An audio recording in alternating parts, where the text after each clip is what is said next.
উল্টোডাঙ্গা দুর্ঘটনা যে নয়া আচরণ বিধি নিয়ে নির্দেশ পরিবহন দফতরের। নয়া আচরণ বিধি পরিবহন দফতরের সমস্ত পরিবহন সংগঠনকেই পাঠানো হয়েছে এই নয়া আচরণ বিধি। লিখিত আকারে এই নির্দেশ পাঠানো হয়েছে। নির্দেশিকা যদি না মানা হয় তাহলে কড়া ব্যবস্থা নেওয়ারও হুঁশিয়ারি দেওয়া হয়েছে। কি আছে এই নির্দেশে আমরা জানবো। অয়ন ঘোষাল আমাদের প্রতিনিধির সঙ্গে আছেন। অয়ন, এই নির্দেশিকায় কি বলা হয়েছে, যেখানে উল্টোডাঙ্গা দুর্ঘটনার কথা পরে এই নির্দেশিকা আসছে বলে বলা হচ্ছে? দেখো, এই নির্দেশিকার নির্যাস হচ্ছে বাস এবং মিনিবাস চালকদের মধ্যে একটা ডিসিপ্লিন তৈরি করা।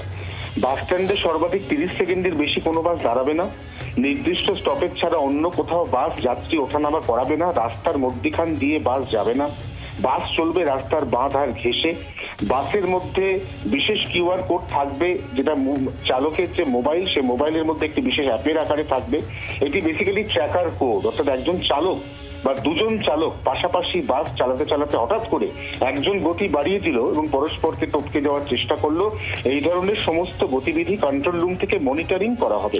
যে কারণে উল্টোডাঙ্গায় দুর্ঘটনা ঘটেছে তার পেছনে বাসের রেশারেশি রয়েছে।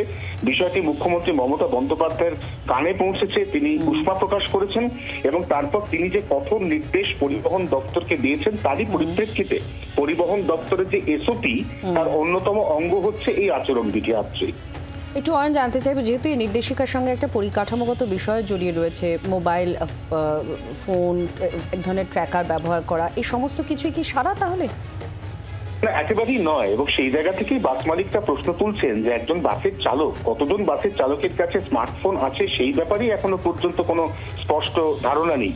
সেই অবস্থায় স্মার্টফোন, সেই স্মার্টফোনে অ্যাপ, সেই অ্যাপের মাধ্যমে ট্র্যাকিং, এবং তার থেকেও গুরুত্বপূর্ণ বিষয় সেটা হচ্ছে একটি বাস স্ট্যান্ডের মধ্যে ডিসপ্লে বোর্ড। সেই ডিসপ্লে বোর্ডে একই রুটের পরপর কোন বাস কোন সময় একজন প্যাসেঞ্জারের কাছে আসবে তিনি সেটা দাঁড়িয়ে দেখতে পাবেন।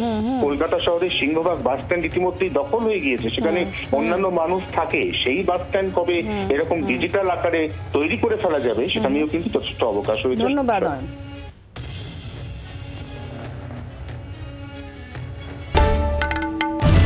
বাংলার আওয়াজ, বাঙালির আবেগ, জি 24 ঘন্টা।